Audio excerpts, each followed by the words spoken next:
They say your wedding night is supposed to be the beginning of forever. They say it's when two souls finally become one, when promises made under God and witnesses transform into something sacred and unbreakable. They say a lot of things, don't they? No one tells you that forever can die in a single moment. No one warns you that the man who kissed you at the altar might look at you with contempt before the sun even rises on your first day as his wife. And absolutely no one prepares you for the sound of your husband moaning another woman's name through walls so thin you could hear a pin drop, all while you sit alone in your wedding dress, mascara running down your face like black rivers of stupidity. I'm Jane, and this is the story of how my fairy tale went full-blown horror movie. The doorknob was cold against my palm, so cold it almost burned. I remember that detail with crystal clarity, the way trauma has of freezing certain moments in perfect, terrible detail. My hand shook as I turned it. The soft click of the latch releasing was almost drowned out by the sounds coming from inside. Sounds that made my stomach twist into a pretzel. I thought I might vomit right there in the hallway. Moans, gasps, the rhythmic creaking of bed springs. And then I pushed the door open. What I saw in that room didn't just break my heart. It shattered my entire understanding of reality. It took everything I thought I knew about my life, my marriage, my family, and revealed it all to be nothing but an elaborate, cruel lie. The woman beneath my husband wasn't just anyone. She wasn't some stranger he'd met at a bar, some random affair that could be blamed on cold feet or too much champagne. No, that would have been too simple, too understandable in its awfulness. The woman wrapped around my husband was Queen, his sister. Or at least that's who I'd been told she was for the past 2 years.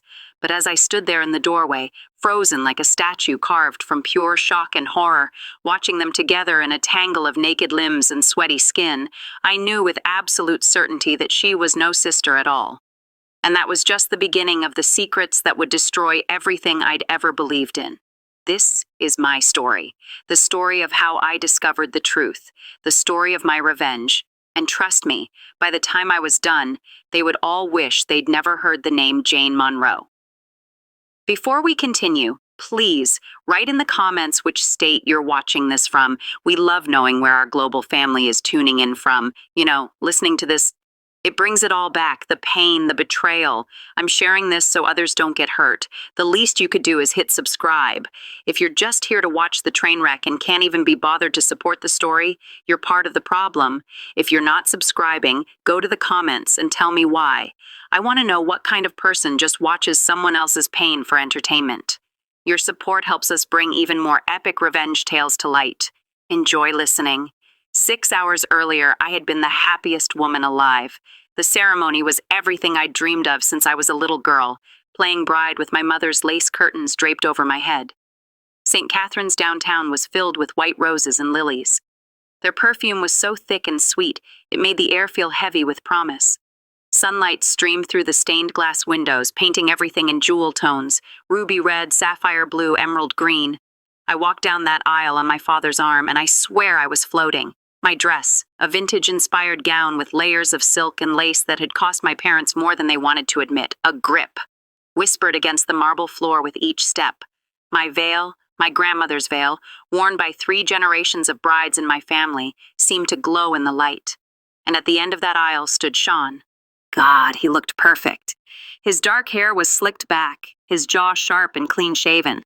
His eyes, those deep brown eyes that had first captured my attention 2 years ago at a coffee shop downtown, were fixed on me with what I thought was love. His smile was soft, almost shy. And when I reached him and my father placed my hand in his, I felt the slight tremble in his fingers. He's nervous, I thought. This is real for him too. What a fool I was. Dearly beloved, Father Thomas began, his voice echoing through the church, we are gathered here today to witness the union of Jane Marie Monroe and Sean James Blackwood in holy matrimony. I barely heard the rest. I was too busy drowning in Sean's eyes, too caught up in the fantasy I'd built in my head. This was it. This was the moment everything in my life had been leading to. All those lonely nights, all those failed relationships, all those times I'd wondered if I'd ever find the one. It had all been worth it to get here. To this perfect moment. Sean had swept into my life like a storm, charming, attentive, seemingly too good to be true. He worked in investment banking, made good money, drove a slick black Beamer, but it wasn't the money that attracted me. It was the way he looked at me. really looked at me, like I was the most fascinating person he'd ever met. The way he remembered small details, how I liked my coffee, black, 2 sugars, my favorite flowers, peonies, not roses, the name of my childhood dog. You're different from other women, he told me on our third date, reaching across the table at some expensive Italian restaurant to take my hand. You're genuine, Jane.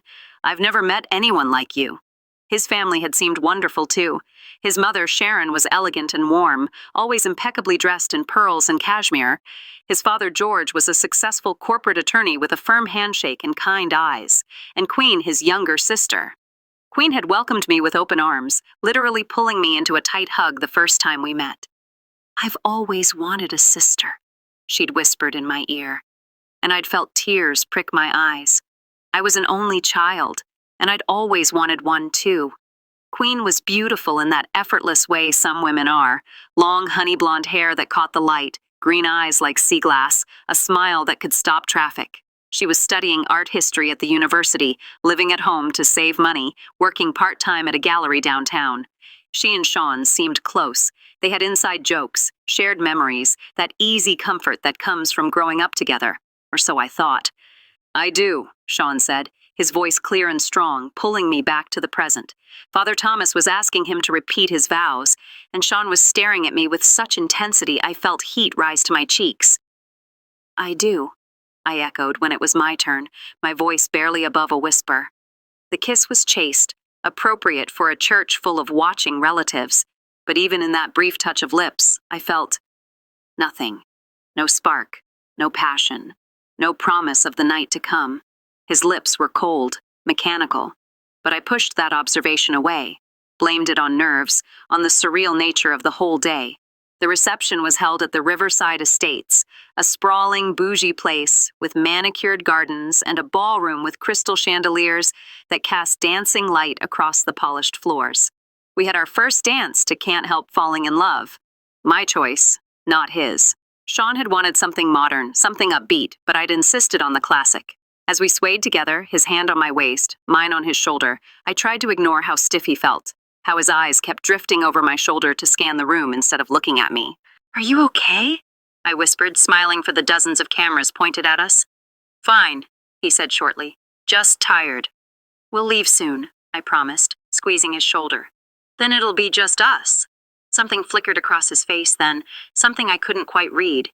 Fear? Disgust? But it was gone so quickly I convinced myself I'd imagined it.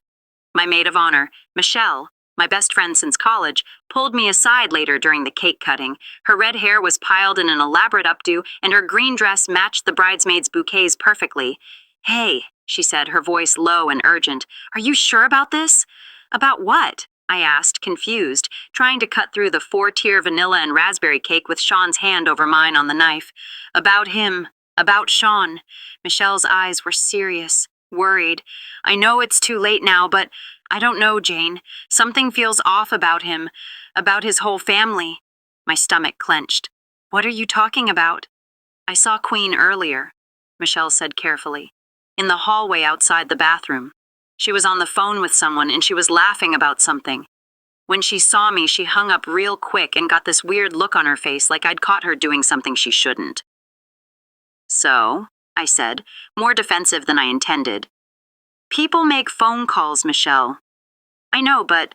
She bit her lip. "The way she looked at Sean during the ceremony... I've been watching her all day, and it's weird, Jane. The way she looks at him...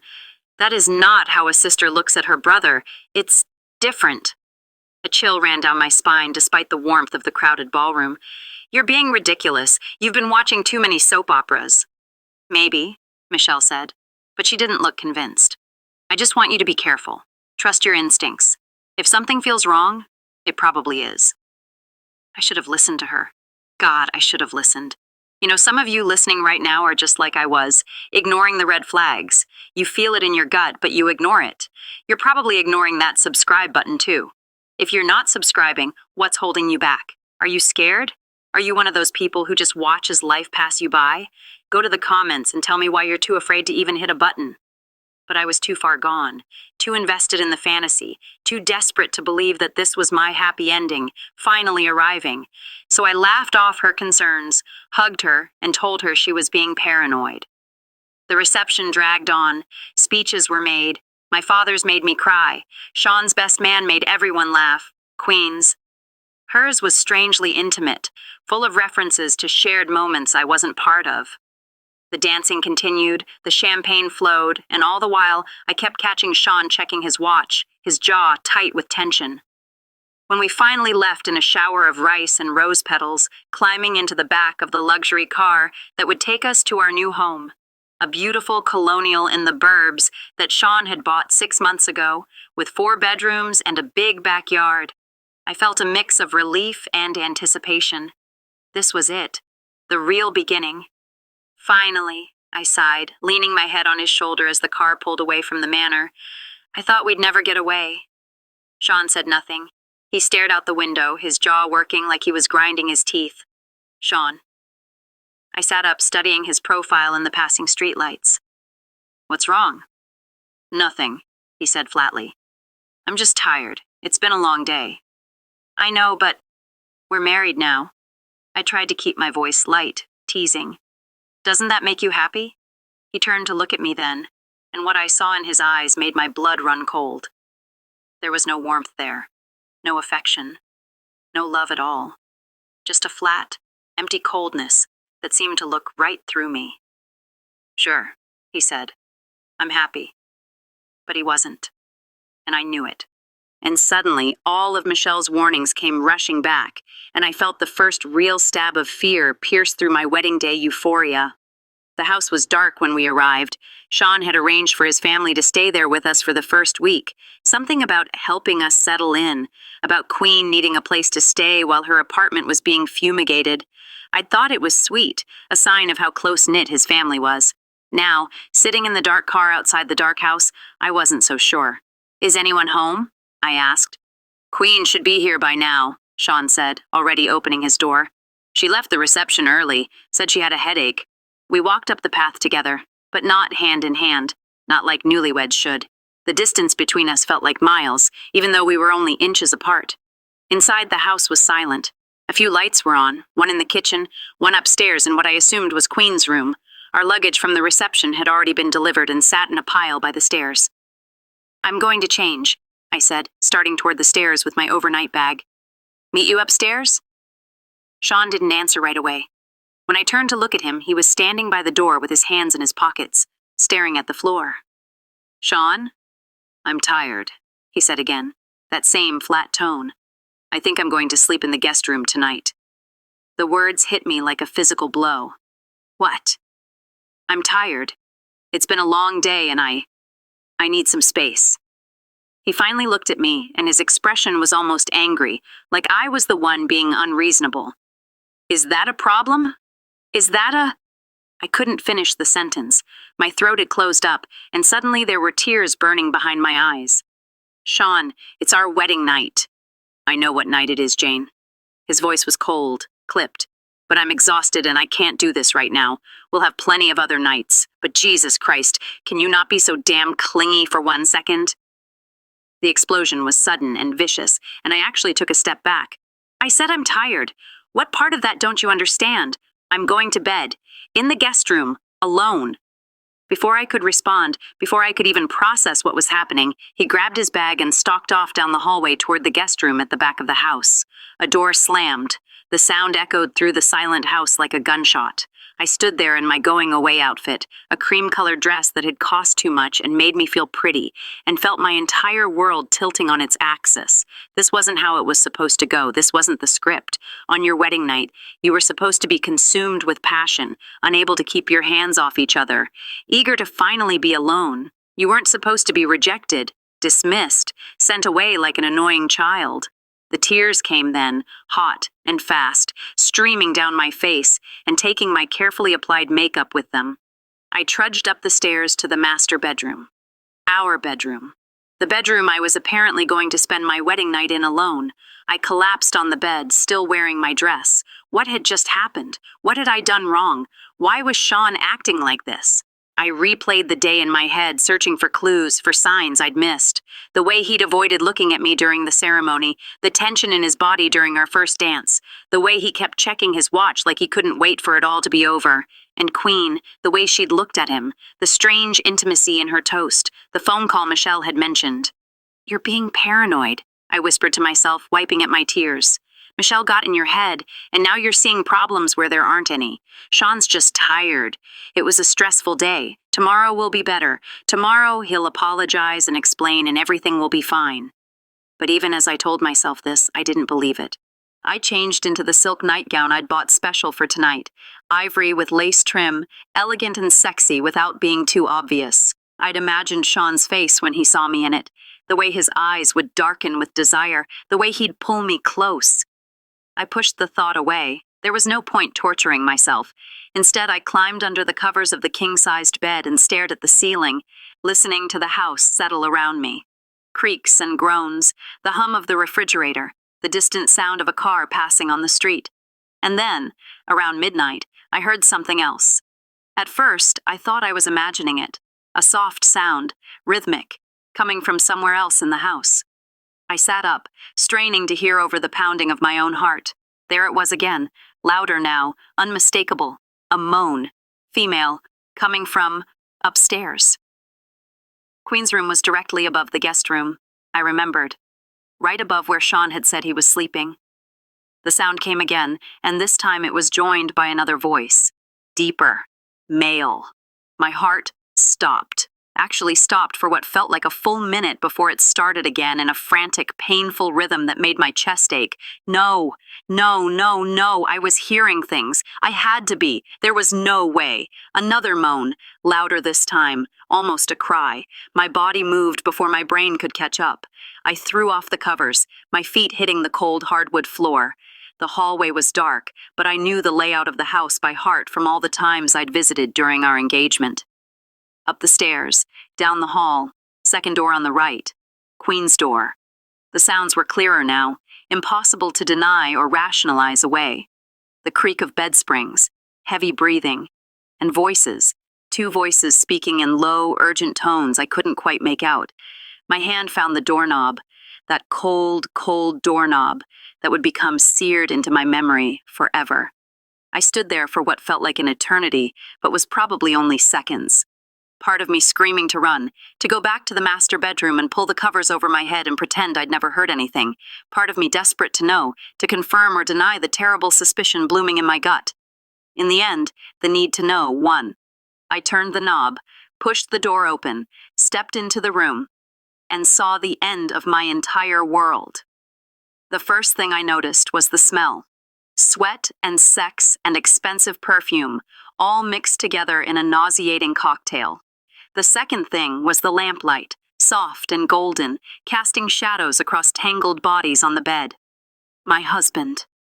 My husband was on top of Queen, his hands braced on either side of her head, his back muscles flexing with each thrust. Her legs were wrapped around his waist, her honey blonde hair spread across the pillow like a halo, her mouth open in a silent scream of pleasure. They hadn't noticed me yet. They were too lost in each other. I couldn't move, couldn't breathe, couldn't think. My brain had simply shut down, unable to process what my eyes were seeing. This wasn't real. It couldn't be real. This was a nightmare, a stress-induced hallucination, anything but reality. And then Sean turned his head. Our eyes met.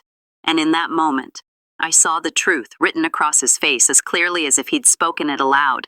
This wasn't the first time. This wasn't some drunken mistake. This was routine, comfortable, expected. This was who they really were. "Jane," he said, and his voice was so casual, so unconcerned, that it was almost worse than if he'd seemed shocked or guilty. He didn't even pull out of her, just stopped moving and looked at me like I was an inconvenience, like I'd walked in on him checking his email instead of screwing his sister on our wedding night. Queen's eyes flew open. She saw me, and for a split second, I saw fear flash across her face, but it was gone so quickly, replaced by something else, something calculating. "Oh," she said, and she actually smiled. Actually smiled at me as she lay there beneath my husband. "I guess the secret's out." Secret. The word came out as barely a whisper. My throat felt like it was closing up. What is this? What are you doing?" Sean pulled out of her then, finally, and sat back on his heels. He made no move to cover himself, showed no shame. Queen sat up beside him, pulling the sheet over her chest in a mockery of modesty. "What does it look like?" Sean asked, his tone almost bored. "Come on, Jane, you're smarter than this." "She's not that smart," Queen said with a little laugh. "She actually believed we were siblings." The room spun. I grabbed the doorframe to keep from falling. "Not siblings?" My voice sounded foreign to my own ears, childlike and confused. "Jesus, you really are slow," Sean said, swinging his legs off the bed and reaching for his discarded clothes. "No, Jane, Queen isn't my sister. She's my girlfriend. Has been for 5 years, longer than I've known you." 5 years. The words echoed in my head. Then, why? I couldn't finish the question. There were too many questions, all piling up in my throat, choking me. "Why did I marry you?" Sean finished for me, pulling on his pants with infuriating casualness. "Because Queen can't get pregnant. We tried for 3 years. Nothing. Her doctor says she's infertile, and I need an heir. My father's company, his money, it all goes to the first legitimate grandson. So, I needed a wife. A broodmare, basically." The cruelty of his words hit me like fists. Breeding mare. That's all I was to him. "You're insane," I whispered. "Both of you. This is insane." "It's practical," Queen said, standing up and wrapping the sheet around herself like a toga. She walked toward me, and I instinctively backed up into the hallway. She followed, cornering me against the wall. "Look, Jane, I get that you're upset, but think about it rationally. You get to stay married to a wealthy, successful man. You'll live in this beautiful house, have beautiful children, want for nothing. All you have to do is close your eyes to certain realities." "Certain realities?" I repeated incredulously. "You mean the reality that my husband is in love with someone else? That he's been cheating on me since day one? That this entire marriage is a lie?" "That's such an ugly way to put it," Queen said, reaching out to touch my arm. I jerked away from her like she was made of fire. "Think of it as an arrangement, a business deal. You give Sean children, and in return, you get security, comfort, status. Lots of marriages are like this, you know.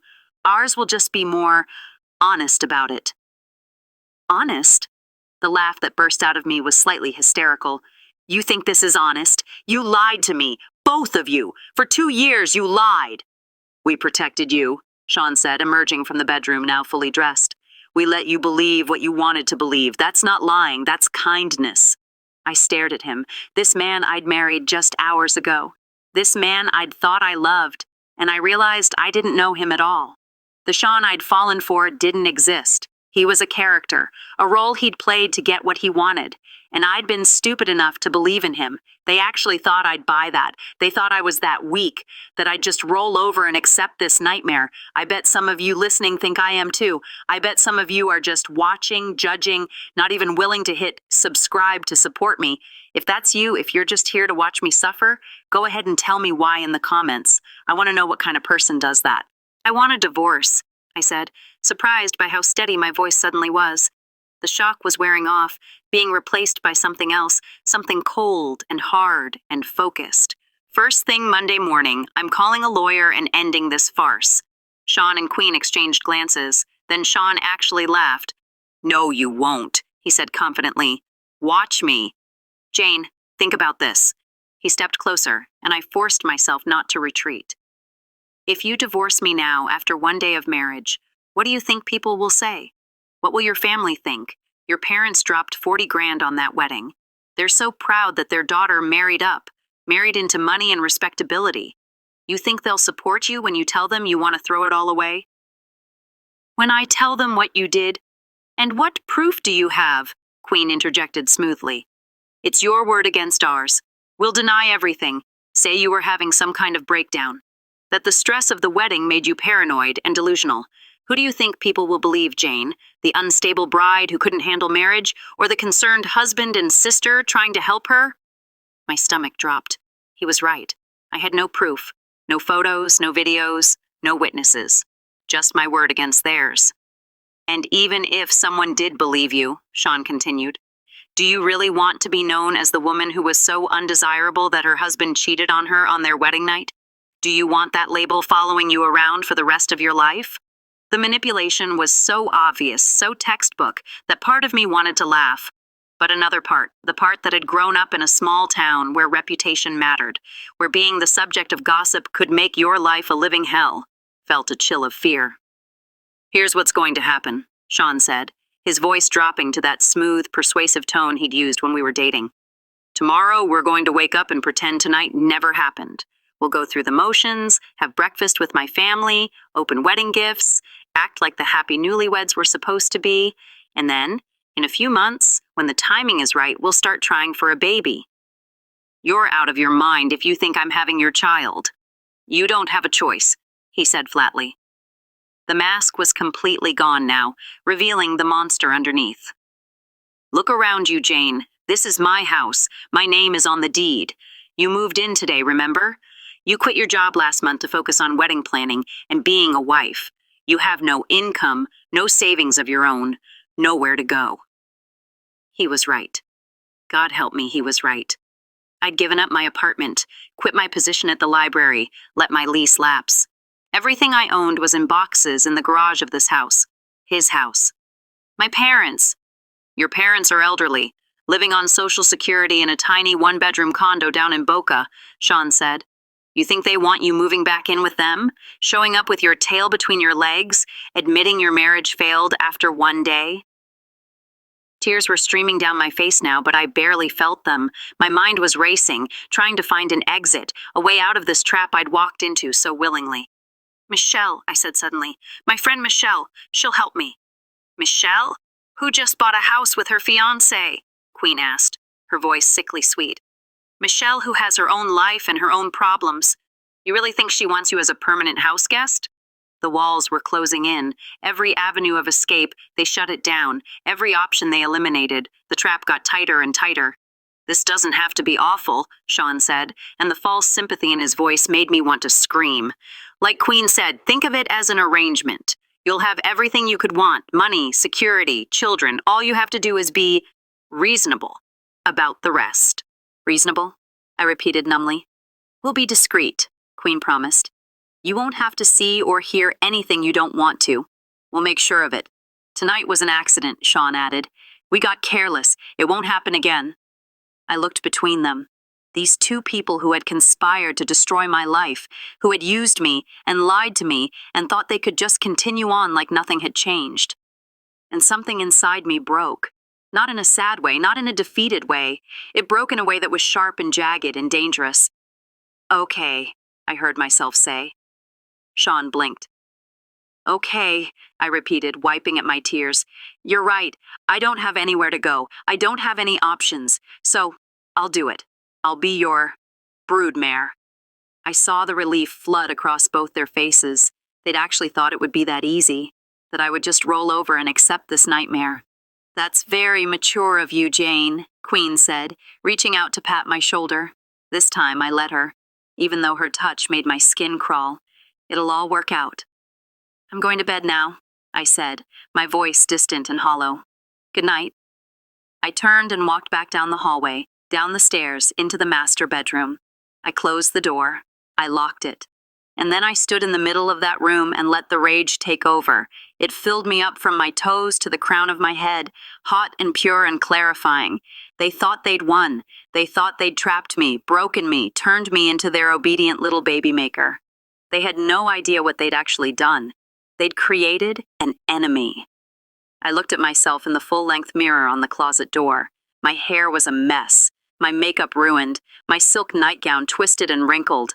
I looked like a victim, like prey, but I wasn't. Not anymore.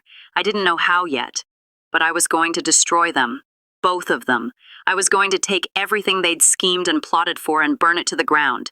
I was going to make them regret the day they ever heard the name Jane Monroe. This wasn't the end of my story. It was the beginning of theirs. The next morning I woke up with a plan. Well, not a complete plan, more like the beginnings of one, a direction, an intention.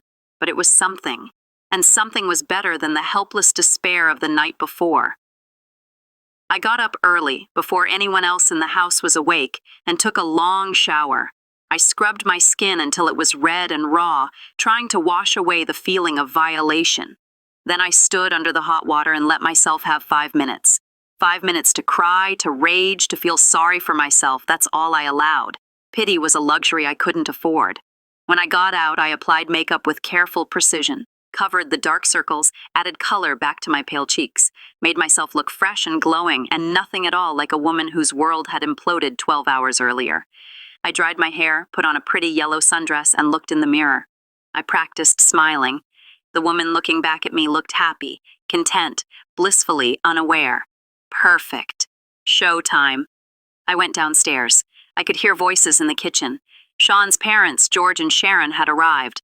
The smell of coffee and bacon filled the air. "Good morning," I called out brightly, my smile firmly in place. George and Sharon were at the table.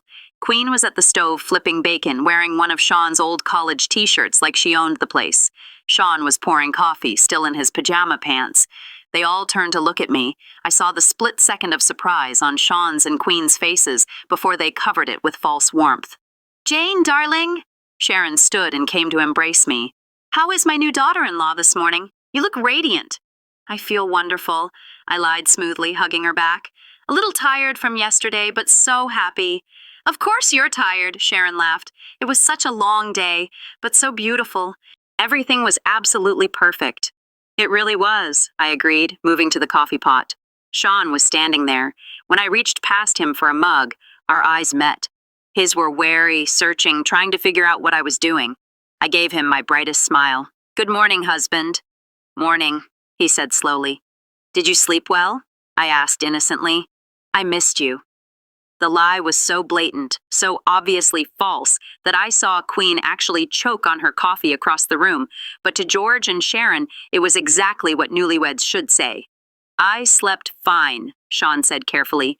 "How about you?" "Wonderfully, though the bed felt empty without you." I stood on my tiptoes and kissed his cheek, feeling him stiffen. "Tonight, you'll stay with me, right? I don't think I can handle another night alone." The trap was so obvious. If he said no, his parents would wonder why. If he said yes, he'd have to follow through. "Of course," he said, his jaw tight. "Just needed to catch up on sleep last night." "You work too hard," Sharon said, shaking her head. "George, tell your son he needs to slow down. He just got married. He should be focused on his beautiful wife." "Your mother's right," George said, peering at Sean over his newspaper. "Take some time off. Enjoy this. Before you know it, you'll have kids and chaos." "Kids!" Sharon clapped her hands. "Oh, I can't wait. Jane, you'll make such a wonderful mother. How soon do you two think you'll start trying?" I felt Queen's eyes burning into me. This was a test. I sat down and took a delicate sip of my coffee. "Oh, we're not in any rush. We want to enjoy just being married for a while first." I saw relief flash across Sean's face, but I wasn't done. Although, I continued casually, "If it happens, it happens. We're certainly not doing anything to prevent it." I looked directly at Queen as I said this, watched her face go pale. "I think Sean and I will make beautiful babies together. Don't you think so, Queen?" She recovered quickly. "Absolutely. You'll both be wonderful parents." "And you'll be an aunt," I said sweetly. "How exciting. You'll get to spoil our children and then send them home to us when they're cranky." Queen's smile looked like it might crack her face. "Can't wait." The rest of breakfast passed in a blur of small talk. I played my part perfectly, all the while I was watching, observing, the way Queen's hand brushed Sean's when she passed the butter, the way their eyes met, the easy familiarity. How had I missed this? Had I been that blind? After breakfast, George and Sharon announced they were leaving and would be back for dinner. They invited Queen along, but she declined. "We'll just have a quiet day," I said, linking my arm through Sean's. He tensed, but didn't pull away. "Maybe watch a movie. We barely got to spend any time alone yesterday."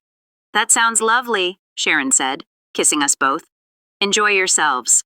The moment the door closed, Sean yanked his arm away. "What the hell was that?" he hissed. "What was what?" I asked innocently, heading to the living room. "That performance. All that touching and smiling and talking about babies." He followed me, Queen right behind him. "What are you playing at?" "I'm being your wife," I said simply, settling on the couch. "Isn't that what you wanted? For me to play my role?" "You said you were okay with the arrangement," Queen said suspiciously. "Are you trying to cause problems?" "Not at all. I meant what I said. I don't have anywhere to go and I can't face the humiliation, so I'm going to be the perfect wife, loving, attentive, devoted, in public anyway." "And in private?" Sean asked. "In private, we have an understanding. You stay out of my way, I stay out of yours. You want to screw Queen? Fine. Just make sure I don't have to see or hear it, and make sure no one else does either. That's very reasonable, Queen said, though she still looked uncertain. But there is one condition, I added. Sean's eyes narrowed. What condition? You said you needed an heir. Fine, but I'm not getting pregnant right away. Give me 6 months to adjust. 6 months to come to terms with this situation. Then we can discuss children. 6 months? Sean shook his head. That's too long. My father's been talking about wanting grandchildren. I don't care how suspicious it looks, I said firmly. This is non-negotiable. Either you give me 6 months, or I walk out that door right now and tell your parents everything. Show's over. Arrangement's done. Your choice. I watched him weigh his options. He needed me. He needed me pregnant, producing that heir, securing his inheritance. Fine, he said finally. 6 months, but after that we start trying. No excuses. Agreed. Queen looked between us. I don't like this. She's planning something. Of course I'm planning something, I said with a light laugh. I'm planning how to survive being married to a man who doesn't love me. But what choice do I have? You two hold all the cards. I'm just trying to make the best of a bad situation. It was the perfect response. Just vulnerable enough to seem genuine. Just defeated enough to make them think they'd won. I saw them relax. Saw them start to believe that I really had accepted my fate. The next few weeks, I put on an Oscar-worthy performance. I played the role of devoted wife so well, even I was impressed. I cooked Sean's favorite meals. I kept the house spotless. I greeted him at the door with a smile. I curled up next to him on the couch while we watched TV, all with Queen watching from the shadows. She'd moved into the guest house out back, a small converted garage. Officially, it was to give us newlyweds our privacy. Unofficially, it meant they could continue their affair without me walking in on them again. I pretended not to notice when Sean slipped out late at night. Pretended not to hear when he came back hours later, smelling of her perfume. Pretended not to see the satisfied smile on Queen's face at breakfast. I was gathering information, building my case, waiting. I also reached out to Michelle, carefully testing the waters. We met for lunch at a cafe downtown. You look tired, she said immediately, her eyes full of concern. Is everything okay? Marriage is an adjustment, I said with a practiced smile. It's just a lot, Jane. She reached across the table and grabbed my hand. Talk to me. What's really going on? I wanted to tell her everything, to break down and sob, but I couldn't. Not yet. If word got out, Sean would shut me down. So instead, I said, You were right about Queen. The way she looks at Sean, it's weird. Inappropriate. Michelle's face darkened. I knew it. I knew something was off. What have you seen? Nothing concrete, I lied. Just a vibe. They're too close. Maybe I'm being paranoid. You're not paranoid. Trust your gut. Michelle squeezed my hand. Look, if you need anything, a place to stay, money, a lawyer, you tell me. I'm here for you. I know, I said, and meant it. I'm okay for now, just adjusting. But I'll remember that. Thank you. I wasn't alone. I had Michelle. But right now, I feel alone talking into this mic. I'm pouring my heart out, and thousands of you are just listening, silently. Are you even there? If you're here, if you're on my side, prove it. Hit subscribe. If you don't, I just don't get it. What's wrong? Is my story not good enough? Tell me in the comments. I guess I can take it. It wasn't much, but it was a lifeline. A reminder that I wasn't completely alone. I also started documenting everything. I bought a small voice-activated recorder and hid it in various places around the house. The living room, the kitchen, even outside the guest house. I took photos of Sean leaving late at night, of Queen's smug expressions, of the way they touched when they thought I wasn't looking. None of it was a smoking gun, yet. But it was a start. And I did research. So much research.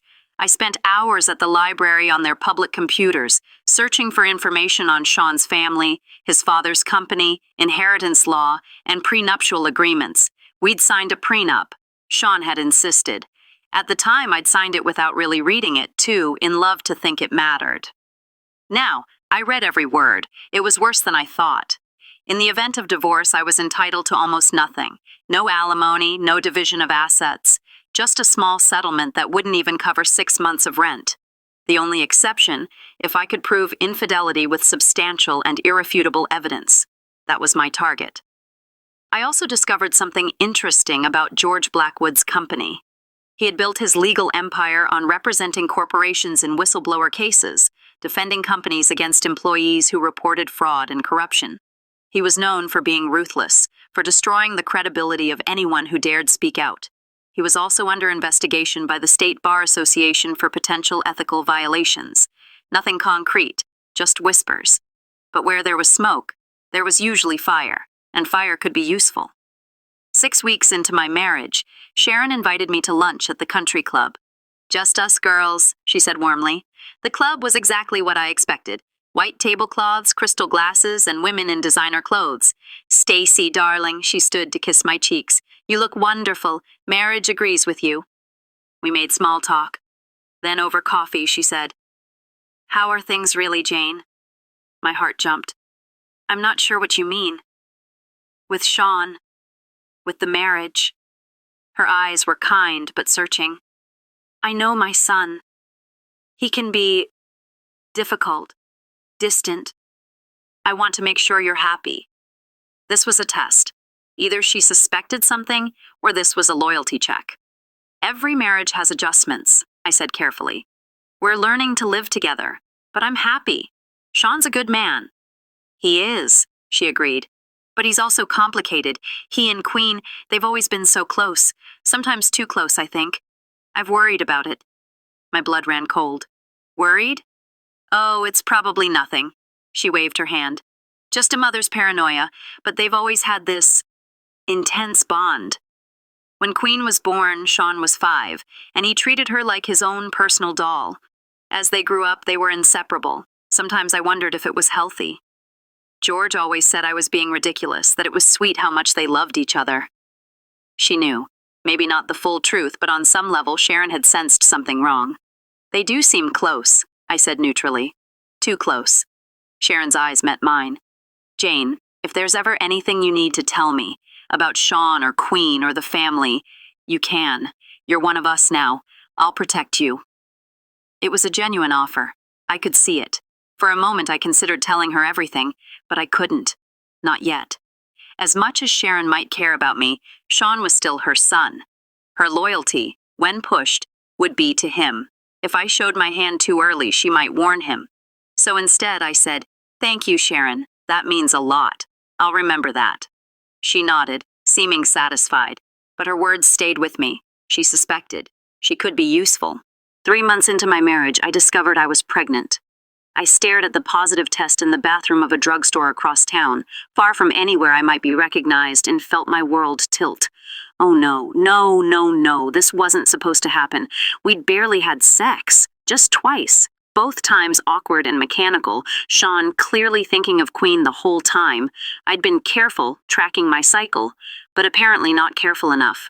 I sat on the closed toilet lid in that grimy bathroom and tried to think. This changed everything. A baby would tie me to Sean forever. It would make escape infinitely harder. It would give him exactly what he wanted, his heir, his ticket to his father's fortune. I could get rid of it. The thought appeared, clinical and cold. I could end the pregnancy, tell Sean I'd had a miscarriage, buy myself more time. But even as I thought it, I knew I couldn't. This baby, this tiny cluster of cells, was innocent.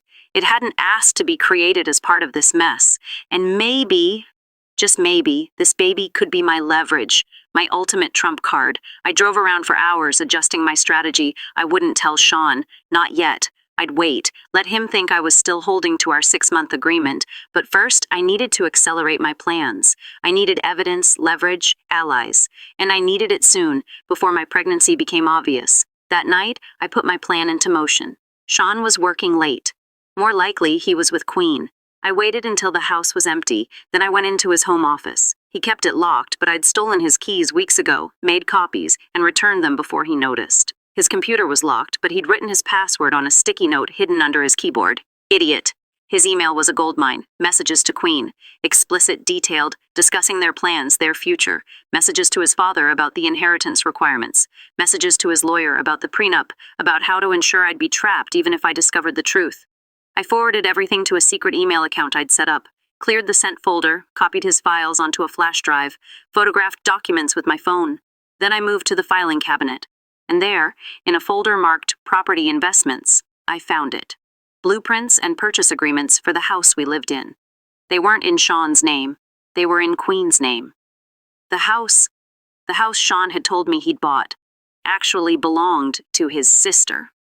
Legally, I was living in Queen's house. But why? I kept digging and found the answer. Sean was in debt, massive, crippling debt. His successful investment banking career was a facade.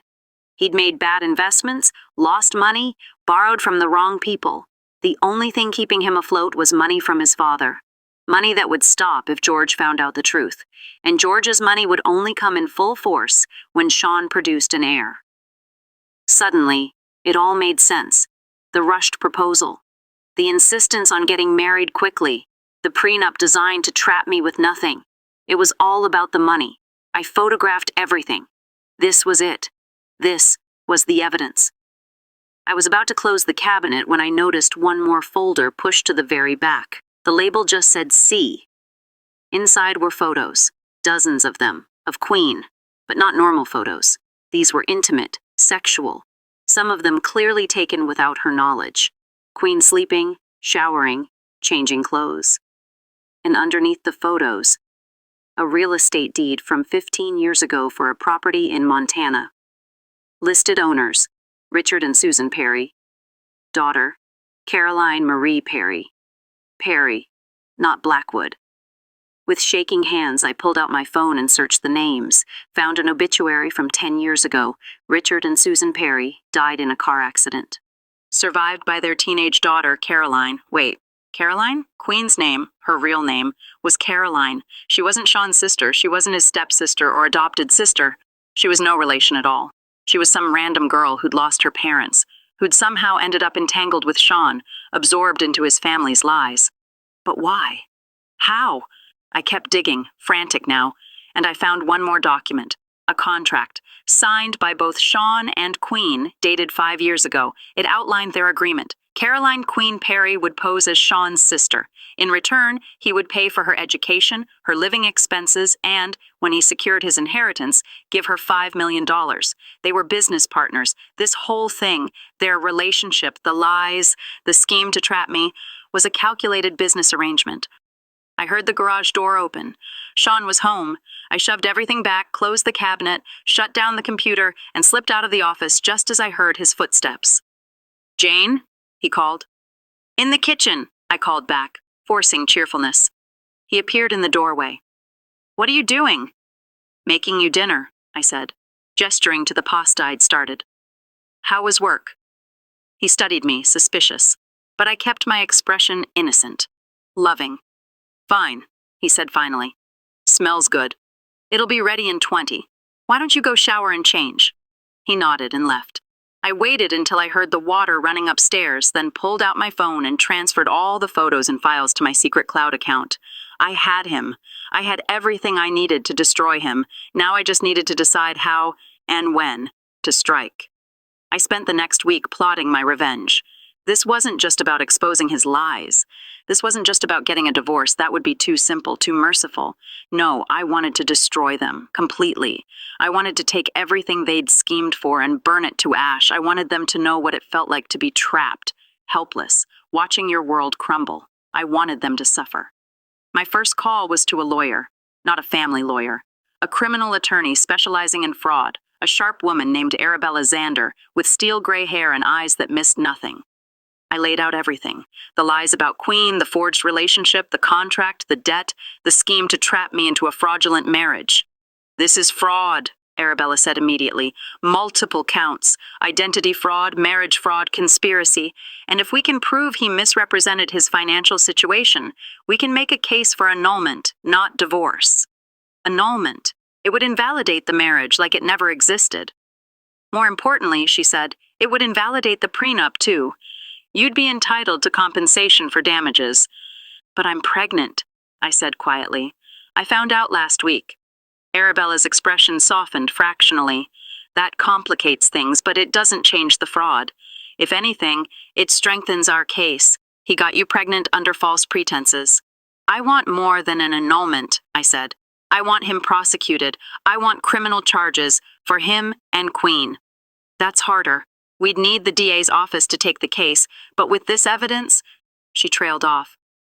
You said his father, George, is under investigation by the state bar? I nodded. If we can connect Sean's fraud to his father's firm, show that George knew about or facilitated this, we could bring down the whole family. The Bar Association would be very interested. So would the FBI, if we can show wire fraud. The FBI, I repeated, a slow smile spreading across my face. I like that. It's ambitious, Arabella warned. It will take months, and it will get ugly. They'll fight back. They'll try to destroy your credibility, paint you as vindictive, mentally unstable. Let them try, I said coldly. I have evidence. I have documentation. I have the truth. Arabella studied me. Why do this? You could just walk away, take your baby, start over. Because someone needs to stop them, I said. Queen, Caroline, she lost her parents and got sucked into this. How many other people have they hurt? If I don't stop them, they'll just keep going. It was partly true, but mostly I just wanted to watch them burn. All right, Arabella said. Here's what we're going to do. The plan was elegant. First, I would continue playing the perfect wife, lull them into complacency. Second, I would get closer to Sharon, plant seeds of doubt. Third, I would reach out to Queen, Caroline, directly, befriend her, get her to trust me. Finally, when everything was in place, we would strike. File for annulment, press criminal charges, and release everything to the media. They wouldn't know what hit them. Playing the part became harder as my pregnancy progressed. The nausea was brutal. I spent most mornings hugging the toilet while Sean pointedly ignored my suffering. He didn't notice. He was too wrapped up in his own drama, his desperate attempts to keep his financial house of cards from collapsing. Queen, though, she noticed. She cornered me one morning. You look pale. Are you sick? Just a bug, I said lightly. She didn't look convinced. Or maybe you're pregnant. My heart stopped, but I forced a laugh. Pregnant? Sean and I agreed to wait 6 months, remember? It's only been 3. Accidents happen. Not to me. I'm careful. Good, Queen said. And there was something dark in her expression. Because if you were pregnant, that would change things. Speed up the timeline. I'm not ready for that yet. Neither am I assured her. She left, but I felt her eyes on me. I needed to move faster. My opportunity came when Sharon invited me to a charity gala. Sean has to work late, she explained, and George hates these things. Would you be my date? It was perfect. The gala was at the Grand Hotel downtown. I wore a deep blue dress that hid my barely there baby bump. Sharon and I mingled. I stuck to sparkling water, claiming I was the designated driver, and I worked on her. Carefully, subtly, I asked questions about Sean's childhood, about Queen's integration into the family. It must have been hard for Sean when Queen came along, I said, going from only child to big brother. Oh no, quite the opposite, Sharon said. He was thrilled, but now that I think about it, she trailed off. What? It's probably nothing, but I remember when we first brought Caroline, Queen, into our lives. She was 15. Had just lost her parents. Sean was 20, in college. He came home every weekend that first year. Said he wanted to help her adjust. I thought it was sweet, but, I prompted gently. Looking back, it was almost obsessive. He was so focused on her, so protective. And George, she stopped. What about George? Sharon leaned in close. George encouraged it, pushed Sean to spend time with her, to treat her like blood. At the time, I thought he was just being kind, helping this poor orphan girl feel like part of a family. But sometimes I wondered if there was more to it. More to it? How? I don't know, just a feeling like there was something going on I wasn't privy to. Her instincts were right. The twisted business arrangement. George, possibly approving because it meant his son would secure an heir. Sharon, I said carefully, if you ever found out that something in your family wasn't what it seemed, something wrong or dishonest, would you want to know, even if the truth was painful? She looked at me sharply. Why do you ask? Just hypothetically. Hypothetically, she said slowly. Yes, I would want to know. I believe in the truth. even when it hurts, because lies always cause more damage in the long run. I agree, I said softly. Jane, is there something you need to tell me? I wanted to. God, I wanted to, but Arabella's voice echoed in my head. Patience. Timing is everything. Not yet, I said, but soon. And when I do, I hope you'll listen with an open mind. Always, Sharon promised. The next day, I made my move on Queen. I showed up at the gallery where she worked. It was empty. Perfect. Jane, she said, surprised. What are you doing here? I wanted to talk to you, alone.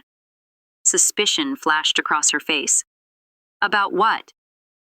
About us, this situation. I sat down. Look, Queen, I know we got off on the wrong foot. The wedding night, that was awful. But we're stuck in this together now, and I think we should try to make the best of it. The best of it, she repeated flatly. You love Sean, that's obvious, and he loves you. I'm not trying to come between that. I'm just trying to survive. We could be allies instead of enemies. We could help each other. She was listening now, cautious interest. Help each other how? Sean's under a lot of stress. I see it. He needs us both. You to love him, me to secure his future. If we work together, we could make this easier on him, on all of us. Maybe we could even be friends, I said. I've always wanted a sister. I watched her face soften. She was starting to believe me. Hook, line, and sinker. I'd like that, she said carefully. It would make everything less complicated. Exactly. How about we get coffee this week, just us? Okay, Queen agreed. That sounds nice. As I left, I felt a savage satisfaction. She'd fallen for it. By the time I was done with her, she'd tell me everything. Our coffee date 2 days later was a masterclass in manipulation. I played the sympathetic, understanding woman to perfection. I asked about her childhood, her parents' death, how she'd met Sean. I was so lost, she said, stirring her latte. I had no one. And then, Sean, he was there. He understood me. He made me feel safe. That must have meant everything, I said softly. It did. She looked up, her eyes vulnerable. I know what we're doing is wrong, but Sean and I, we were soulmates. When his father said Sean needed to get married and have kids to secure the inheritance, we both knew it didn't change what we had. His father knew about you two? Queen froze, realizing she'd said too much. It's okay, I said quickly. You can trust me, I'm not judging. She sighed. Yes, George knows. He's known for years. He's the one who suggested Sean marry someone else. He said as long as Sean produced an heir and kept up appearances, he'd get his inheritance and could do whatever he wanted in private. Bingo. Confirmation. George knew. He'd orchestrated it. That must have been hard for you, I said. Watching him marry someone else? It was torture, she admitted, but I knew it was necessary. And Sean promised that once you got pregnant and had the baby, we could figure something out. Maybe a quiet divorce in a few years, once the inheritance was secure. Then we could finally be together openly. Is that what you want? To be with him openly? More than anything.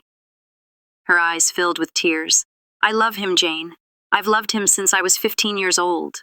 And there it was, the final piece. She wasn't just a co-conspirator. She was a victim, too. A traumatized teenager who'd latched onto the first person to show her kindness, groomed and manipulated by Sean and his father. It didn't excuse what she'd done, but it complicated things. Can I tell you a secret? I asked quietly. She nodded. I'm pregnant. About 6 weeks. I haven't told Sean yet. Her face went pale. You're serious? Completely. I found out 3 weeks ago. I'm scared, Queen. I don't know if I can do this. Raise a child in this situation. You have to tell him, she said urgently. He needs to know. This is what we've been waiting for.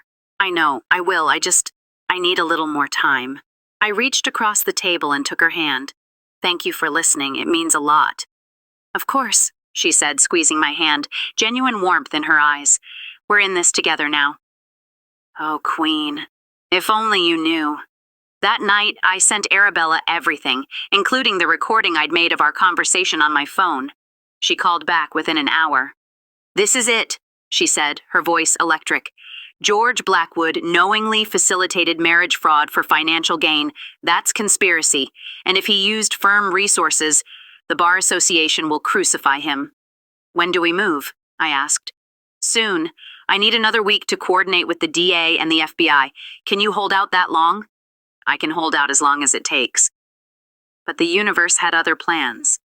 3 days later, I woke up to find blood on the sheets. Not a lot. Just spotting, but enough to send ice-cold fear racing through me. I sat up, my hand instinctively going to my stomach.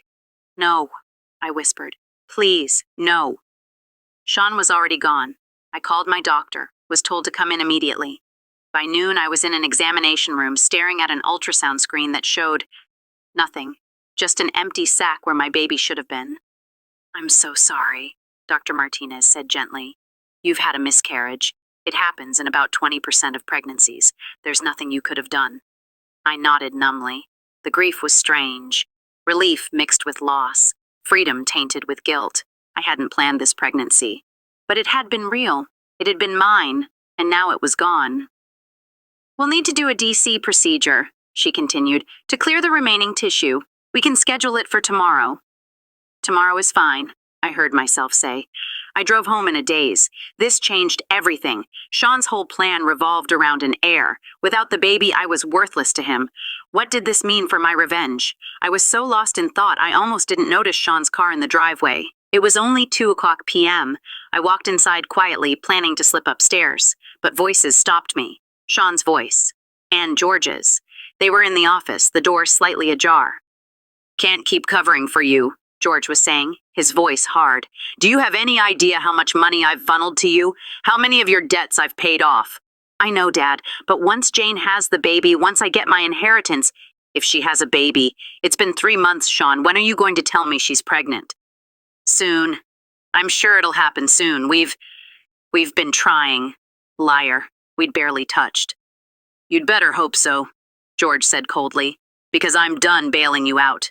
My firm is under investigation.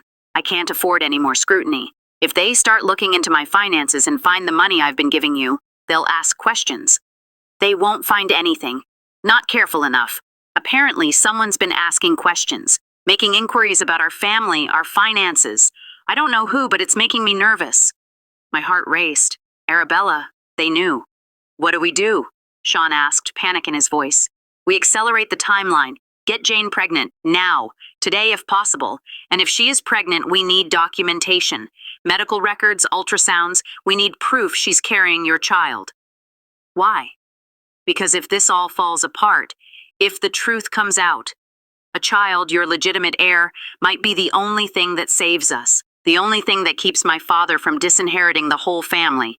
Silence. Then Sean said, what about Jane? What if she won't cooperate? Then we make her cooperate. She signed the prenup. She has no job, no money, nowhere to go. She's trapped, son. Use that. Do whatever you have to do, but get her pregnant and keep her quiet. My blood ran cold. Whatever you have to do. What did that mean? Would they force me, drug me, lock me up? I needed to get out.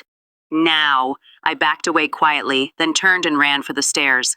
I threw clothes into a bag, grabbed my laptop and all the evidence, and was heading for the door when Sean appeared at the top of the stairs. Where are you going? He demanded. Out. I need air. With a suitcase? I'm going to Michelle's for a few days. I miss her. Sean came down the stairs slowly, blocking my path. I don't think that's a good idea. I don't care what you think. I tried to push past him, but he grabbed my arm. You're not going anywhere, he said quietly.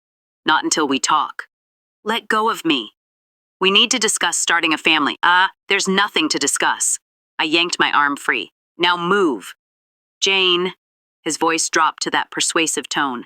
I know things have been difficult. I know I haven't been the husband you deserve, but I want to change that. I want us to really try. It was almost funny how easily the lies came to him. I had a miscarriage, I said flatly. The mask slipped. For 1 second, I saw pure rage flash across his features before he locked it down.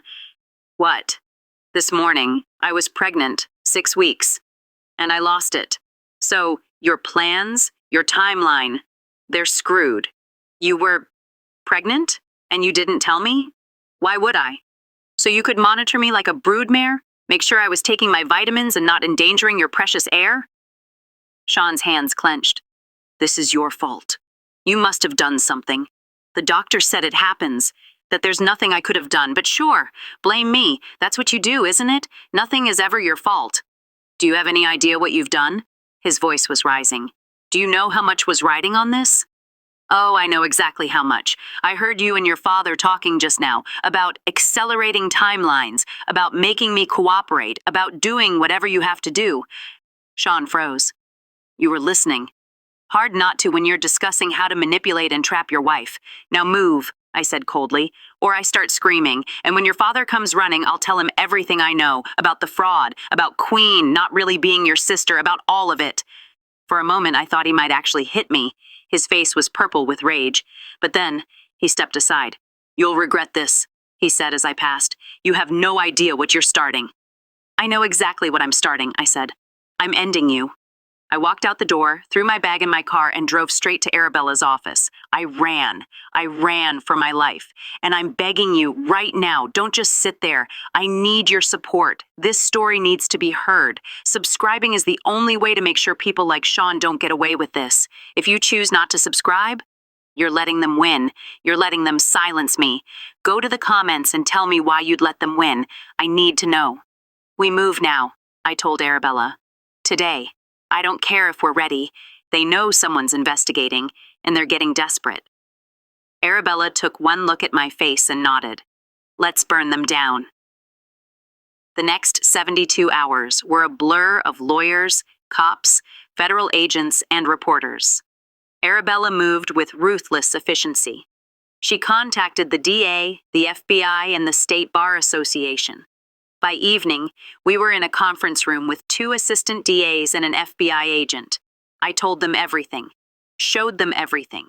The emails, the photos, the recordings, Queen's, Caroline's confession about George knowing and orchestrating the scheme. The contract. This is massive, the FBI agent, a woman named Sarah Park, said.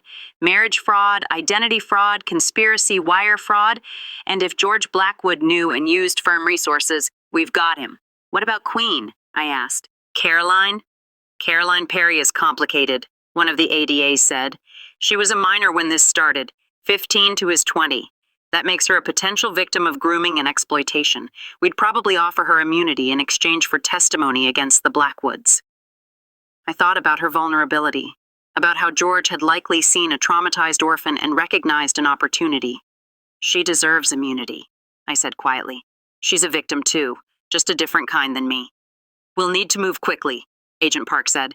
If they suspect an investigation, they'll destroy evidence. We'll execute search warrants tomorrow morning. Hit the house, George's office, Sean's workplace, all simultaneously. Do it, I said. That night, I stayed in a hotel under a fake name, paid for by the FBI. Are you sure about this? Arabella asked. Once we do this, there's no going back. My life already isn't the same, I said. At least this way I get to control the narrative. They'll come after you publicly. It'll get vicious. Let them try. I have the truth. That's more powerful than anything they have. At dawn, I got a call from Agent Park. It's happening. We're moving in. I turned on the news and watched it unfold in real time. Federal agents raiding the Blackwood home, leading Sean out in handcuffs. More agents at George Blackwood's law firm carrying out boxes of evidence. Queen, wrapped in a blanket, being escorted to an FBI vehicle, not under arrest, but as a witness. And then the press releases. The DA announcing charges against Sean Blackwood for marriage fraud, identity fraud, and conspiracy. The FBI announcing a broader investigation. The State Bar announcing the emergency suspension of George Blackwood's law license. My phone started ringing. Reporters. I ignored them all except one, a journalist from a major national newspaper who Arabella had vetted. Tell your story, Arabella had advised. Control the narrative before they control it for you. So I did. I told her everything. The wedding night, the scheme, the baby I'd lost, how I'd gathered evidence. The article came out the next day. Front page, Betrayed Bride Exposes Massive Fraud Scheme. The headline screamed. My photo from the wedding ran next to Sean's mugshot. The story went viral. Betrayed bride was trending. Public opinion was firmly on my side. She's a hero. This is how you handle betrayal. Gather evidence and destroy them legally. Sean's lawyer claimed I was mentally unstable, but when Agent Park held a press conference and displayed some of the redacted evidence, that narrative crumbled. George Blackwood tried to hold a press conference. It was a disaster. Reporters shouted questions about his involvement. He fled after 5 minutes, his reputation in tatters, and Sharon called me. "Jane," she said, her voice thick with tears, "is it true? All of it?" "Yes," I said gently. "I'm so sorry, Sharon. My son, my husband." She was openly crying. "How could they?" "I don't know, but you're not responsible for their choices." "I should have seen it. I should have known." "You sensed it," I said. "You told me at the gala. Your instincts were right."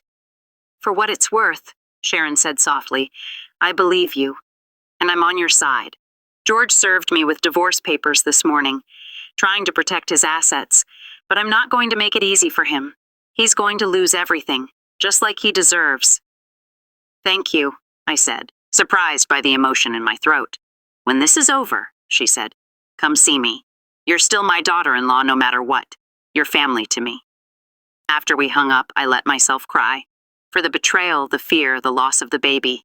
But also, relief, vindication, justice.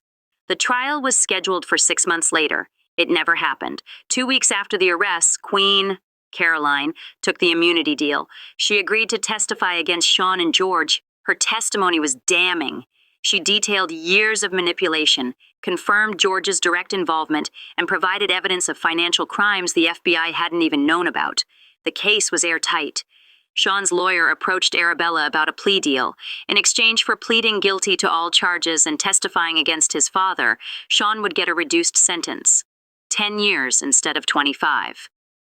"What do you think?" Arabella asked me. "It's your call." I thought about his face on our wedding night. Cold, contemptuous, about the trap he'd built. "Let him take the deal," I said. 10 years is long enough to destroy his life, and I want George to go down more than I want Sean to suffer." Sean took the deal. His testimony, combined with Caroline's, buried George Blackwood.